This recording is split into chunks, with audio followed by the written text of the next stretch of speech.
Chapter 8 of Wonder. Jack, Will, Julian, and Charlotte. We followed Mr. Tushman into a small room across from Mrs. Garcia's desk. He was talking as he closed the door to his office and sat down behind his big desk. Though I wasn't really paying much attention to what he was saying, I was looking around at all the things on his desk. Cool stuff, like a globe that floated in the air and a Rubik's Cube type made with little mirrors. I liked his office a lot. I liked that there were all these neat little drawings and paintings by students on the walls, framed like they were really important to him.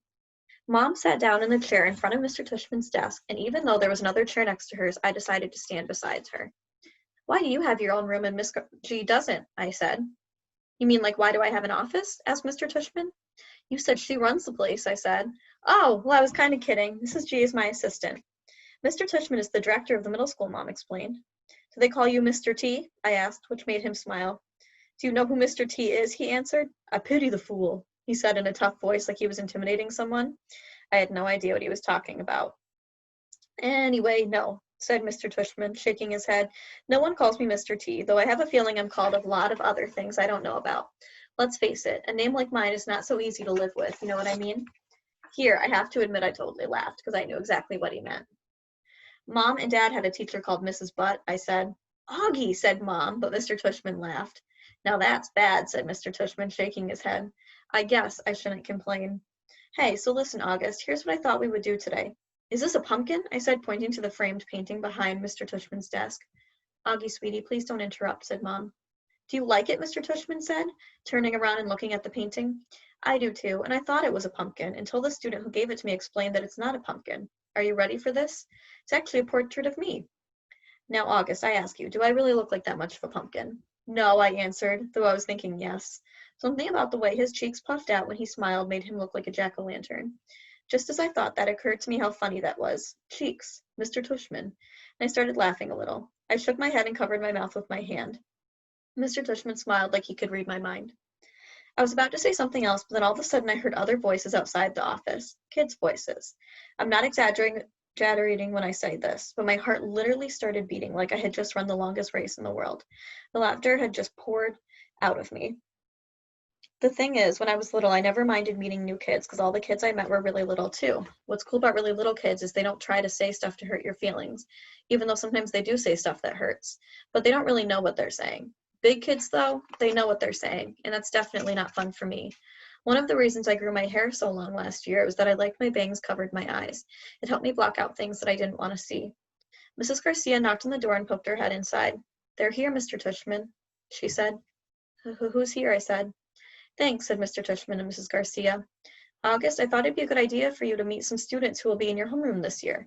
I figured they could take you around the school a bit, show you the lay of the land, so to speak." "I don't want to meet anyone," I said to Mom. Mr. Tushman was suddenly right in front of me, his hands on my shoulders. He leaned down and said very softly in my ear, "It'll be okay, August. These are nice kids, I promise." "You're going to be okay, Augie," Mom whispered with all of her might. Before she could say anything else, Mr. Tushman opened the door to his office. "Come on in, kids," he said, and in walked two boys and a girl. None of them looked over at me or Mom. They stood by the door looking straight at Mr. Tushman like their lives depended on it. "Thanks so much for coming in, guys, especially since school doesn't start until next month," said Mr. Tushman.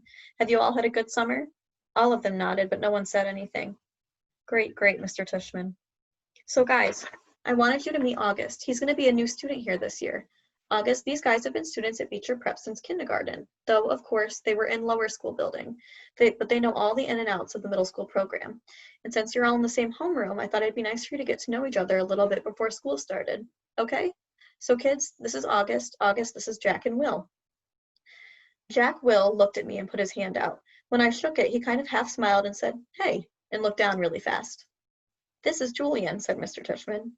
"Hey," said Julian. He did the exact same thing as Will, took my hand, forced a smile, and looked down fast. "And Charlotte," said Mr. Tushman.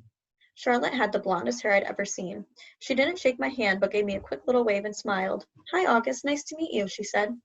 "Hi," I said, looking down. She was wearing bright green Crocs. "So," said Mr. Tushman, putting his hands together in a kind of slow clap, "what I thought you guys could do is take August on a little tour of the school. Maybe you could start out on the third floor. That's where your homeroom is going to be. Room 301. I think Mrs. G is room 301, Miss Garcia called out from the next room. Room 301, Mr. Tushman nodded, and then you can show August the science labs in the computer room, and then work your way to the library and the performance space on the second floor, and take him to the cafeteria, of course. Should we take him to the music room? Asked Julian. Good idea, yes, said Mr. Tushman. August, you play any instruments? No, I said. It wasn't my favorite on the account of the fact that I don't really have ears. Well, I do, but they don't look like normal ears.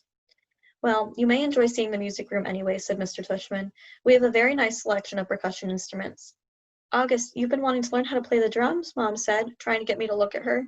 But my eyes were covered by my bangs, and I stared at a piece of old gum that was stuck to the bottom of Mr. Tushman's desk. Great, okay, so why don't you guys get going, said Mr. Tushman. Just be back in, he looked at Mom. Half an hour, okay? I think Mom nodded. Is that okay with you, August? He asked me. I didn't answer. Is that okay, August? Mom said. I looked at her now. I just wanted her to see how mad I was at her. But then I saw her face and nodded. She seemed more scared than I was. The other kids started out the door, so I followed them. See you soon, said Mom, her voice sounding a little higher than normal. I didn't answer her.